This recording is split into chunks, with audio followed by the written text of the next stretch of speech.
میں 7 کلاس میں تھا جب، تو مجھے بہت غصہ آتا تھا۔ میں بیمار تو نہیں ہوں، ہمیں تو پتہ بھی نہیں تھا، شوگر کا سنا، بلڈ پریشر کا سنا، یہ تو نہیں پتہ کہ نفسیاتی بھی کوئی بیماری ہوتی ہے۔ بات بات پہ غصہ آ جاتا تھا، مجھے کسی کا بات کرنا بھی اچھا نہیں لگتا تھا۔ بہنیں کہتی تمہیں طلاق ہو گئی،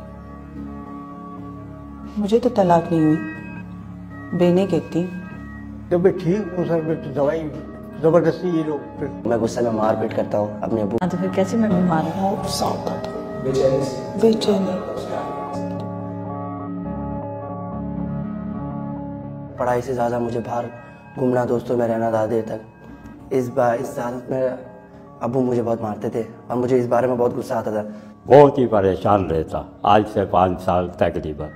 گھر آؤ تو پریشانی، پیسوں کی بھی پریشانی، کام کی پریشانی، 2 دن میں کام پہ نہ جا سکوں، اسی کے پیچھے پریشان ہو۔ میرے غصے پہ نا بالکل خوشی سے وہ کرتے تھے کہ نادان ہوں، جس طرح سے میں ابھی بالکل چھوٹا ہوں۔ کوئی سمجھ نہیں آ رہا تھا سر، آپ نے بتا دیا وہ بابا بیٹھا ہوا ہے، وہ تھوڑے تعویذ آگے کرے گا تو دماغ ٹھنڈا رہ جائے گا۔ میں اس کے پاس گیا، پھر وہ کہتے تھے 2 دن کے بعد پھر آنا، پھر دم کرتے تھے۔ اس طرح سے کافی سال میں گیا ہوں اپنے ابو کے ساتھ، مگر کوئی فائدہ افیکٹ نہیں ہوا۔ جاؤ لیمو لے آؤ، یہ لے آؤ۔ جب بیٹھ گئے، لاؤ جی 3000 دے دو، یا ایک بکرے کا صدقہ دے دو، قبرستان میں دفنانا ہے۔ تو میرے تقریباً 2.5 لاکھ کے قریب 1 سال کے اندر چلا گیا۔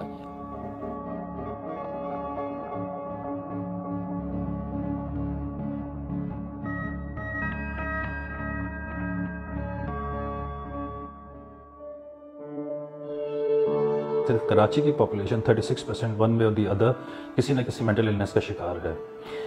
ہمارے پاس جو پیشنٹس آتے ہیں، آپ شاید سن کے حیرانی ہوگی کہ مریضوں کی جو عمر ہے وہ 22 سے 45 سال کے درمیان ہے۔ ہمارے 80% پیشنٹ پول 22 سے 45 سال کی عمر کے پیشنٹ پر مشتمل ہے۔ آپ ذرا سوچئے، وہ عمر جس میں اس پیشنٹ کو اپنی زندگی سٹارٹ کرنی چاہیے، فیملی بنانی چاہیے، اپنے لیے کچھ کرنا چاہیے، اس عمر میں وہ مینٹل النس کا شکار ہو جاتے ہیں۔ ایک study British journal of psychiatry میں چھپی تھی، جنہوں نے چھوٹی چھوٹی 20 اسٹڈیز کو ایک ریویو کر کے اور ایک اس کا ریویو چھاپا تھا، اور وہ ریویو بہت ہی خوفناک ہے۔ اس کے مطابق پاکستان میں انزائٹی اور ڈپریشن جو ہے وہ تقریباً 33% ہے پاپولیشن میں۔ پوری دنیا میں یہ 5 سے 7% ہوتا ہے، اور ہمارے یہاں 33%۔ اس کا مطلب ہمارے یہاں یہ دنیا سے 3-4 گنا زیادہ ہے، اور وہ زیادہ کی وجہ یہی ہے کہ اس کا تعلق اسٹریس سے ہے۔ جس سوسائٹی میں جتنا زیادہ اسٹریس ہوگا، اس میں اتنی ہی سائیکیٹرک النیسز زیادہ ہوں گی۔ سائیکیٹرک النیس تو ہر ایج گروپ میں ہوتی ہیں اور ہر جینڈر میں ہوتی ہیں، مگر انٹرنیشنلی عام طور پہ جو مائنر سائیکیٹرک ڈس آرڈر ہیں وہ فیمیلز میں دگنے ہوتے ہیں ایز کمپیئر ٹو میل، اور وہی ٹرینڈ پاکستان میں بھی ہے۔ اور شیزوفرینیا یا سائیکوٹک جو فینومینا ہے، یہ برابر ہوتا ہے، میل ہو یا فیمیل ہو، سے کوئی فرق نہیں پڑتا۔ جو ایک ٹرینڈ نظر آ رہا ہے جو کہ انٹرنیشنلی اس سے بھی کولائڈ کرتا ہے، کہ ہمارے یہاں جو ینگسٹرز ہیں ان میں یہ ڈس آرڈرز بڑھ رہے ہیں، اور اس میں جو بڑی وجہ یہ ہے وہ یہ ہے کہ ان کا جو لائف سٹائل چینج ہو گیا، اس سے بہت فرق پڑا ہے۔ جو نئی جنریشن ہے وہ ڈرگز کی وجہ سے اسکیزوفرینیا کا شکار، کیونکہ ڈرگ انڈیوس سائیکوسس بھی ہوتا ہے، سیلف ہارم ہے، ڈپریشن بڑھتا جا رہا ہے، تو ہماری ینگ جنریشن اس وقت بہت رسک پہ ہے۔ دیکھیے، مینٹل النس کو اسی طرح سے لیں جس طرح فزیکل النس ہے، ہر بیماری کا ایکسپریشن فرق ہوتا ہے۔ انفارچونیٹلی ہماری سوسائٹی میں یا اوور آل بھی دنیا بھر میں بھی جو سلسلہ ہے وہ یہ ہے کہ لوگ مینٹل النس کو ایک النس کے طور پر ٹریٹ نہیں کرتے ہیں۔ ان کی بھی سیلف اسٹیم ہے، ان کی بھی لائف ہے، they want to live like this. اگر وہ پوری مکمل زندگی نہیں گزار سکتے، لیکن اگر سوسائٹی کی وجہ سے 80% بھی ان کی زندگی بہتر ہو جاتی ہے، تو سوسائٹی نے سمجھے اپنا رول پلے کر لیا۔ ایک دفعہ ایک خاتون آئی اور مجھے بلایا وہاں پہ ایمرجنسی وارڈ میں، جن کا گلا تھوڑا سا کٹا ہوا تھا۔ تو میں نے پوچھا یہ کس نے کاٹا ہے؟ تو بتایا کہ کسی نے نہیں کاٹا، اس نے خود کاٹا ہے۔ مطلب اس کی تکلیف کا اندازہ کریں، سائیکیٹرک مریض جو ہے نا، اس کی تکلیف کتنی ہوتی ہے۔ کوئی اگر کسی کے پیٹ میں درد ہے، کان میں درد ہے، دل کا درد ہے، اس کے انگلی کاٹے کوئی نہیں کاٹے گا، مگر یہ مریض اتنی تکلیف ہوتے ہیں گلا کاٹ لیتے ہیں۔ جب میں نے اس سے پوچھا کہ بی بی تم نے یہ کیوں کیا، وہ بچ گئی الٹیمیٹلی، تو پتہ ہی چلا کہ اس نے اپنے 2 بچوں کو پہلے مار دیا تھا اور اپنے آپ کو ختم کر رہی تھی، تو بچ گئی۔ جب میں نے پوچھا کہ ایسا آپ نے کیوں کیا، تو آپ جانتے اس نے مجھے کیا جواب دیا؟ اس نے کہا ڈاکٹر صاحب میں نے اپنے بچوں کو مارا تو نہیں۔ تو میں نے کہا پھر یہ کیا آپ نے؟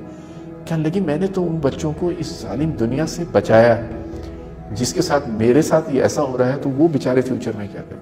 اصل میں یہ اسٹیٹ آف مائنڈ ہو جاتی ہے ان مریضوں کی. وہ اتنے کرم میں ہوتے ہیں, اتنے تکلیف میں ہوتے ہیں کہ ایسے ایسے ڈیسیجنس لے لیتے ہیں کہ جو بہت ہی, ایک نہیں ایسے سینکڑوں کیسز ہیں جو ہم ایتھیکلی تو کسی کا نام لے کے آپ کو نہیں بتا سکتے, بٹ ایسے ہزاروں کیسز ہماری زندگی میں ہوتے ہیں جو ہم دیکھتے ہیں, جو ہمارے لیے بھی بہت ٹرامیٹک ہوتے ہیں. اور ہمیں بھی کئی دفعہ ہیلپ کی ضرورت پڑتی ہے تو ہم کولیگس جب ملتے ہیں کسی پارٹی میں, گروپ میں, تو ہم وینٹیلیٹ کرتے ہیں ان چیزوں کو, ورنہ یہ اسٹریسفل ہوتی ہیں چیزیں, بہت ٹرامیٹک ہوتی ہیں. جب میں بہت چھوٹا تھا, میرے خیال میں میری عمر 7 سال ہوگی, 1965 کے اندر, تو ہم حیدرآباد گئے تھے.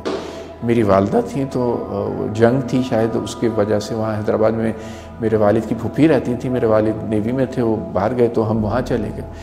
تو وہاں پہ جب ہم گئے تو وہاں پہ حیدرآباد میں جب بھی آپ کوئی جاتا تھا تو وہ 2-4 گھومانے کی جگہیں ہوتی تھیں, جس میں مجھے ابھی بھی یاد ہے, ایک کچا قلعہ تھا, ایک پکا قلعہ تھا, ایک ٹھنڈی سڑک تھی, ایک رانی باغ تھا, مگر اور ایک شاید دریا کے کنارے کوئی جگہ تھی, اور ایک جگہ بہت ضروری تھی جس کے بغیر وہ وزٹ کمپلیٹ نہیں ہوتا تھا, اور اس جگہ کو اس زمانے میں گدو بندر کہتے تھے. اب گدو بندر کیا تھا مجھے تو نہیں پتا, چھوٹا سا تھا, تو وہ ایک مینٹل ہاسپٹل تھا. مجھے آج تک یاد ہے کہ جب میں اس ہاسپٹل میں گیا تو اس ہاسپٹل کے اندر جب ہم گئے تو ہم نے دروازے پہ ایک ٹکٹ خریدا, اور وہ ٹکٹ 4 آنے کا تھا. تو جتنے لوگ تھے ان کا سب کا 4 آنے کا ٹکٹ تھا, پتہ نہیں بچوں کا تھا یا نہیں, میں چھوٹا تھا.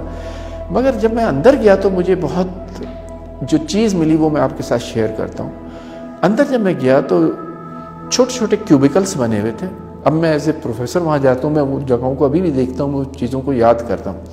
وہ کیوبیکلس تھے, اور اس کیوبیکلس میں پیشنٹ تھے, اور وہ پیشنٹ ایسے تھے کہ کوئی پیشنٹ تو آدھے لباس میں تھے, کہ ایک پیشنٹ وہیں اپنا اسٹول پاس کر رہے تھے, اسی کیوبیکل کے اندر تھے, آگے سلاخیں لگی تھی, لوگ گزر کے جا رہے تھے, اور بہت سارے لوگ ان مریضوں کی طرف مونگ پھلی اور کیلے ایسے پھینک رہے تھے جیسا کبھی چڑیا گھر میں آپ نے دیکھا ہو بندروں کو پھینک دیں گے, اور وہ لوگ وہ مونگ پھلی اور چیزیں لے کے وہ کھا رہے تھے.